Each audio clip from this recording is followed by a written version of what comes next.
Welcome to Wild Things and Wild Places. Going to continue some of the conversations that were held at the Camo at the Capitol event last week in Cheyenne, an event that really brings conservation community members, leaders, sportsmen, sportswomen to be able to intermingle and have a direct conversation with some of our state's leaders, policymakers, legislatures, the governor. And as you heard last week in the episode where I sat down with Governor Mark Gordon and Wyoming Wildlife Natural Resource Trust Director Bob Budd, very thought-provoking conversation indeed. But we're going to continue with a couple of other recordings that I was able to get and some conversations with some others. And I'm really excited about introducing you to this young man, Colton Schick. And he is a 17-year-old senior in Cheyenne. He was recently recognized, or announced anyways. The recognition will be coming next month at the Wyoming Outdoor Hall of Fame banquet on March 19th in Cody. But Colton was recognized as the Wyoming Game and Fish Youth Conservationist of the Year. This is a very bright young man with a very bright future. I'm glad to be able to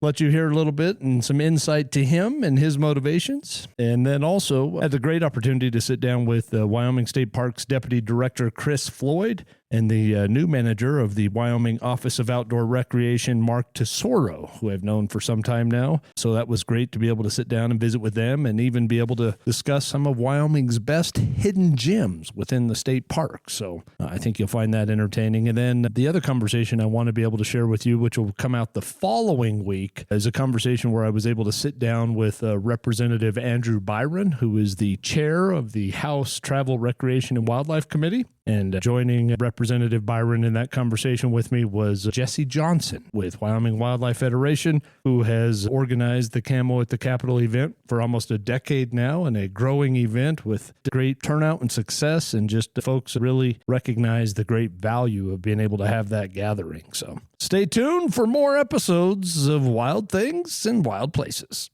All right, joining me here, we're going to have multiple guests. This is going to be a round table of folks that are going to stop by, but I'm proud to be able to bring Chris Floyd and Mark Tesoro from the Wyoming Office of Outdoor Recreation. Chris Floyd, of course, the Deputy Director, Division of State Parks, Historic Sites and Trails. That's a big title. Does that mean a lot of work? It does, all over the state. All over the state. Both of you are based out of Evanston, so you guys have been burning the petro, getting all over the state. Amen. Yeah, Mark, new to the position, and your official title, Manager, Wyoming Office of Outdoor Recreation. That's correct. Another big title and big responsibilities.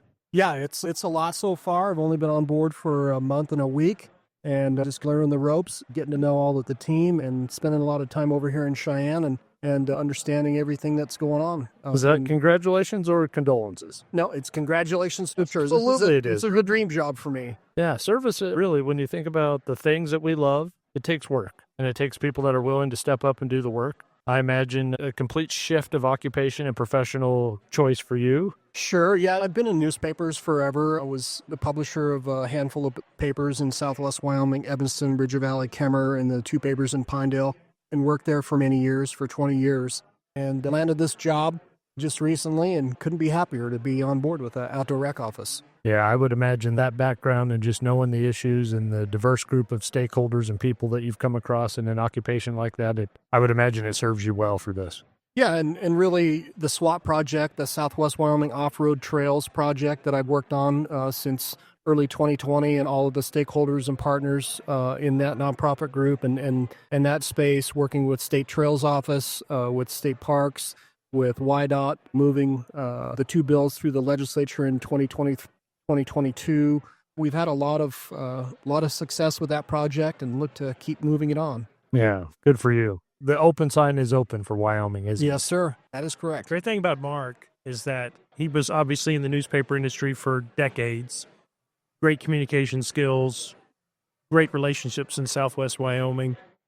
But what's really cool is that he volunteered his time personally for Southwest Wyoming Off-Road Trails and for Trout Unlimited for many years, did great work as a volunteer. Now he gets paid to do it. And now you get paid to do it. My wife is much happier about the paid part. Yeah, I bet. I mean, because when you're passionate about something, you're going to put in the time and equity to Right. see those things come to fruition. So. That's right.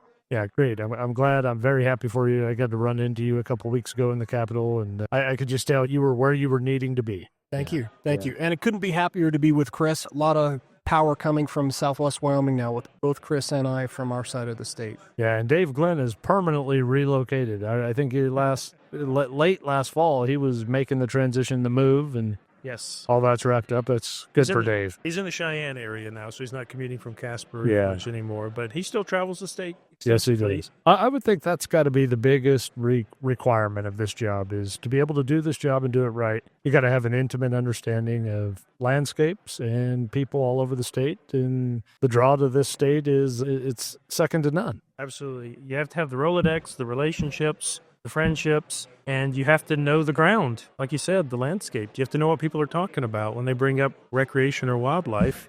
Have some familiarity with it.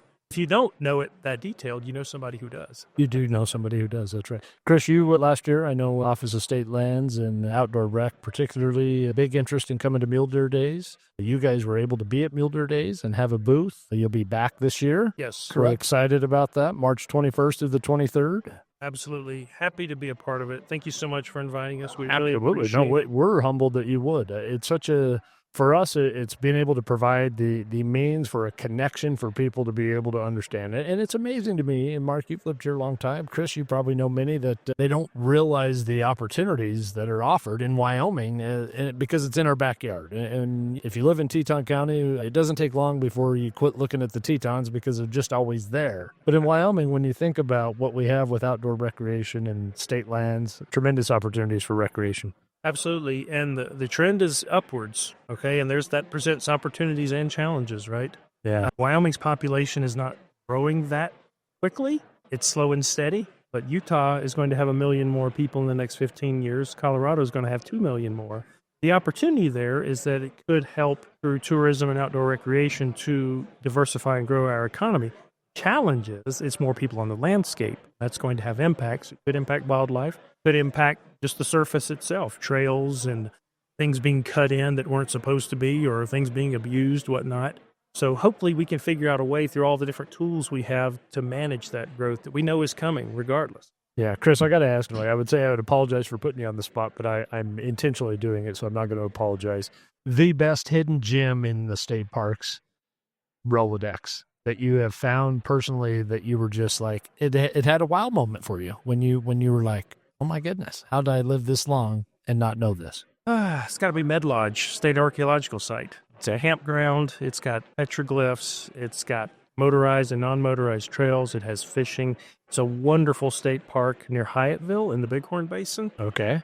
Hidden gem. Don't tell anybody. Don't tell anybody. Shh. It's got history. It's got prehistory.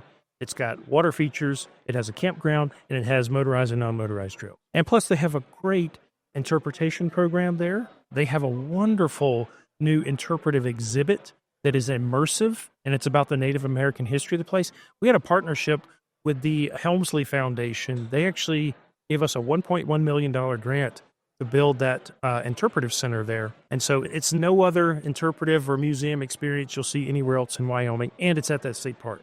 In addition to all the natural and cultural features I just...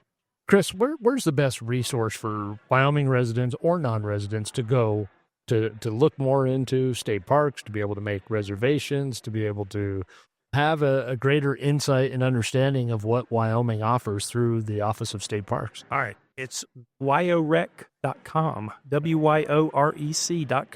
It's the Office of Wyoming Outdoor Recreation. It has something on there called the Wonder Map. And the Wonder Map is an interactive map that has literally thousands and thousands of points on it that show every kind of recreational opportunity that exists across the state. We update that map every year. We put hundreds and hundreds of hours of staff time into building that database, and it's interactive. And you can pick the kind of activity you want, and you can see on a map where those activities are, and you can find them for yourself. Including making reservations? Yes, because if you go to a state park, you can go to the state parks website as well, okay, Wyoming State Parks. You can Google that, go there, and there's a reservation link to the reservation system. But the Wonder Map, too, when you click on the state park on the Wonder Map, yes, you can make reservations there, too. Tell me about the most used state park in Wyoming. The one that gives cause for concern for the growth that Wyoming is seeing with just travel and tourism and the interest in Wyoming. Kurt Gowdy State Park. Hands down, huh? Hands down. Don't get me wrong. Our park system is seeing increased visitation. It spiked during COVID and right after, It's come down a little bit from that, but the trend is still upwards. Okay.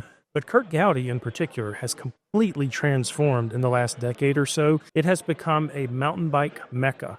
And so not only do Wyomingites enjoy it, but a lot of folks from the state to the south. Yeah. A lot of Front Range folks come up to Kurt Gowdy on their mountain bikes and ride every weekend. We've seen that park change dramatically, and we're at the beginning of a master planning process for that park right now. So we're going to have to try to figure out what we can do to manage this growth and to preserve the features of the park that everyone values and loves so much without it being overloved. That's a juggling act. It is a juggling act because, again, we're big believers in access. Get people outdoors. Look, we're competing with screens with these kids, right? Let's get them outside. Yeah, turn off the screen, get outside. There's your 100%. playground. 100%. But the trade-off is there's more people outside now. Yeah. And the other thing to think about too, Josh, is there's such a big conversation around mental health and the outdoors, a connection to the outdoors, and people struggle with mental health, whether it's stress from the job, stress from life, and we want to get them outdoors and experience all that there is to help with that. There's a lot of opportunities for that. I'm glad you touched on that. Knowing and your passion for the angling efforts and just the overall love for fishing that you have. The same thing. I'm going to put you on the spot. Where is your best angling opportunity or love within the state parks? Yeah, I really like to go to Right around the bend, just below the rock, right where, yeah. That was spot X, by the way. You have so many wonderful opportunities with state park. Yeah, absolutely. There's right in Evanston, Bear State Park, great chance to catch native cutthroat right through there. There's mountain whitefish in there. And then Game and Fish does a great job of stocking that as well. Bear, of course, Sulphur Creek Reservoir, which is right outside of Evanston. There's a lot of different opportunities in Southwest Wyoming. Bear State Park is probably one of my favorite. Used to take my kids out there and fly fish in the afternoon, teach them how to cast. Just great opportunity there. Yeah, wonderful. So another thing that's a part of our agency is we're Wyoming State Parks, Historic Sites, Trails, and Outdoor Recreation. Trails. I haven't even talked about trails yet. Yeah. We have thousands of miles of trails across this state that are maintained through our state trails program. When you buy those $15 decals and put them on your ORV, that money goes into a fund. It goes for maintenance, construction, signage, safety, enforcement, education, all kinds of things. Covers the gamut. Covers the gamut. Same thing on snowmobiles. You buy the sticker for the snowmobiles, goes to this, the same purpose there. And it's a little bit different, of course, in the wintertime with safety shelters and warming huts and things. But we've been following House Bill 4, which is actually an increase in snowmobile fees. Now, we know most people don't want to pay more for things like that, but here's the issue. We haven't had a fee adjustment in 11 years, and in that time, we've seen nearly 40% inflation. The program is about the same size as it always was. Same number of staff, trail mileage, maybe a little more, but the cost to do business has gone up dramatically. Yeah, the increase is a necessity. Absolutely. It's going to have to be, because if we don't do that, it's our groomed trails that people love so much. That's what attracts people from out of state. That's what gives you access farther into the backcountry and whatnot. Trailheads, you think of like safety shelters, like I said earlier, enforcement, search and rescue, all these kinds of things are funded with that. And so we've been falling behind the last few years in terms of our revenues versus our expenses, and we knew that was coming. It's just a matter of inflation.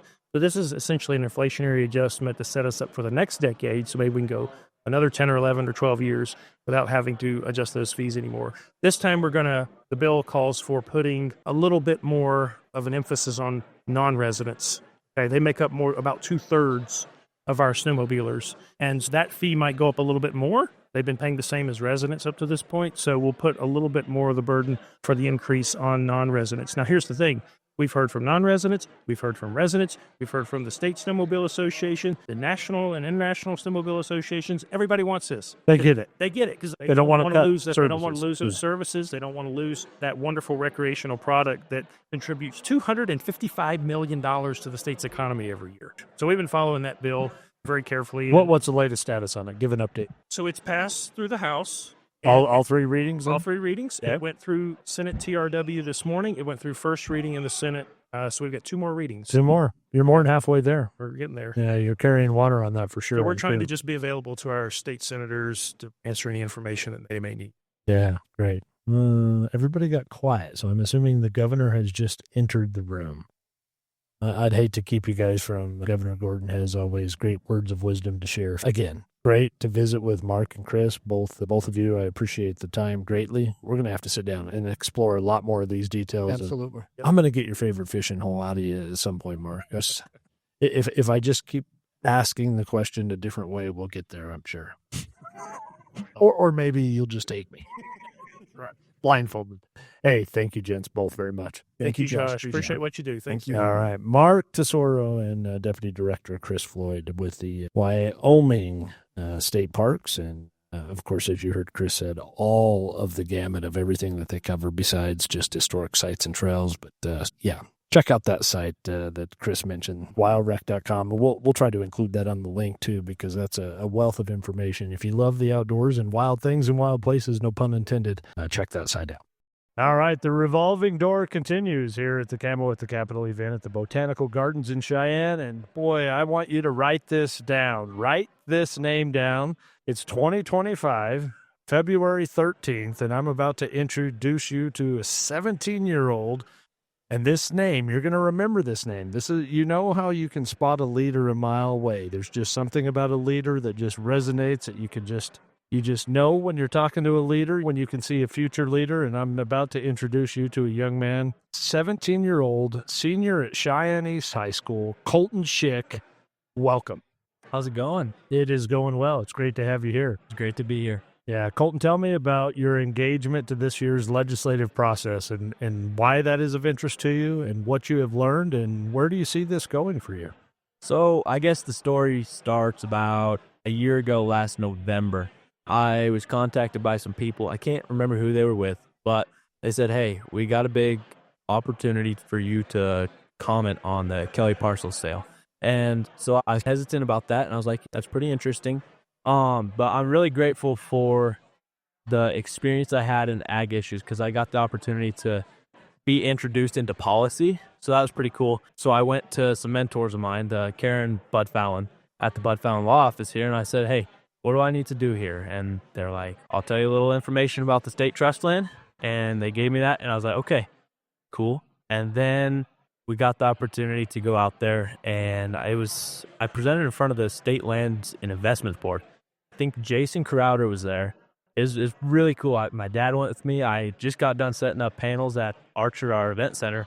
And I was like, okay, here we go. So I went into there, shook some hands after I was done, and I had no clue what it would lead to.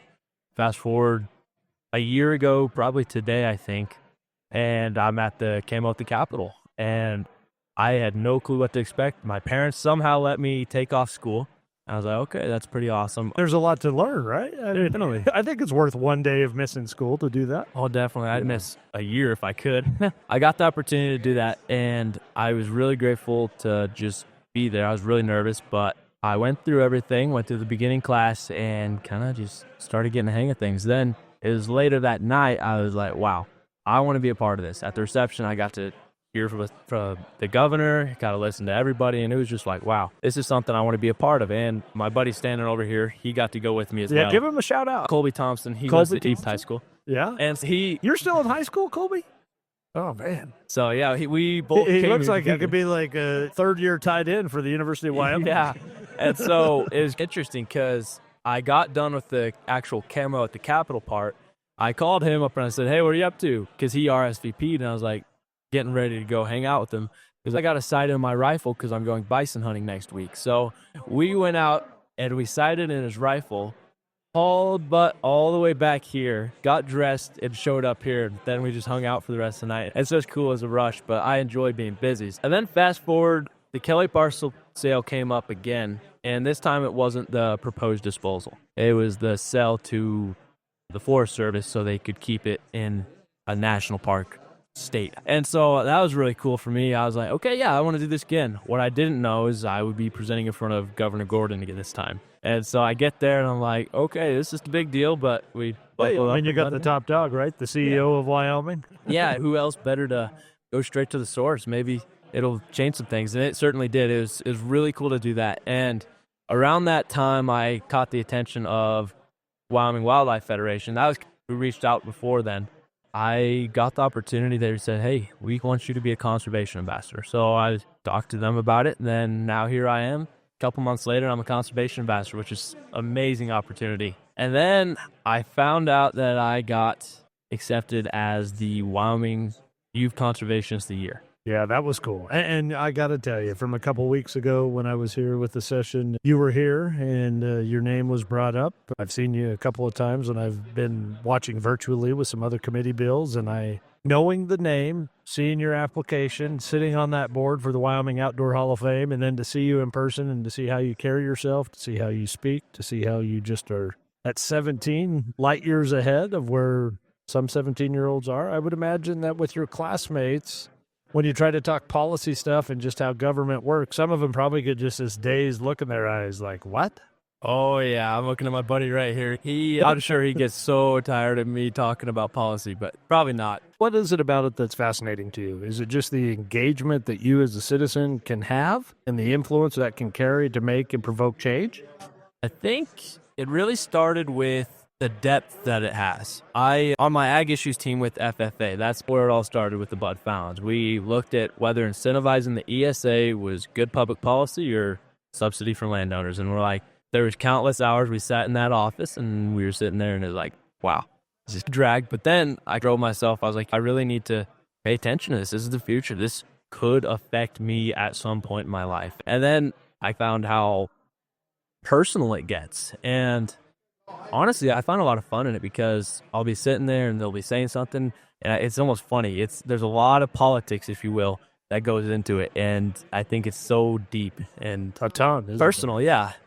It's really cool. I enjoy that part of it, and just shaking hands with people. I'm a very personal guy. I love talking to people, and it's something I can continue to talk about and go on such a deep level with. All right. I would be remiss if I didn't take the opportunity to have you introduce who your parents are, what they do. So my parents, they're James Schick. He's a pharmacist with the VA, and he grew up here, went to Cheyenne, Wyoming, East High School. And then my mom is Amy Schick. She's a science teacher at the alternative high school here in Cheyenne. Also went to East, 2 years younger than my dad. High school sweethearts, and so it's cool. Puts a little pressure on me sometimes, but I can tell you, and the reason I ask is in the ag world, you're good stock, and good stock comes from better stock, right? My parents were into choir and good grades, and I am the complete opposite. 7th grade, I heard about the agriculture program here at East High School, and I was like, I want to try that. My dad, being the great dad he is, he goes, okay, you go for it. And he drove me up to the meetings every now and then, and he really supported me. And 7th grade on, that, holy cow, I can't be more grateful for the opportunities that we've had. Some of those opportunities, like I've been to Ireland with that, and it's just been amazing. We actually ended up moving out of town because of ag, because my sister wanted to show lambs, and that was pretty cool. I have a twin sister. She's an ag too. She followed my footsteps, and she's like, yeah, I want to show lambs. So she went ahead and moved out of town. We moved out of town, and that was a big shock, but I'm really glad we did, and it's cool. It's opened a lot of doors for me. I pay so much tribute to FFA. Good for you to say that. What a great program. A lot of character building there. Oh, certainly. Some of it comes with some pretty crazy stories and definitely lessons learned. Yeah, so real quick, what are your plans after you graduate this spring? If everything goes ideally, I will be a state officer for Wyoming FFA. I'll be going here at LCCC, getting some prereqs out of the way. Then right after that's over, I'm going to head out to Hastings, Nebraska, shoot some trap for them, and wildlife bio and pre-law. Then hopefully come back here and be a part of the legislative process.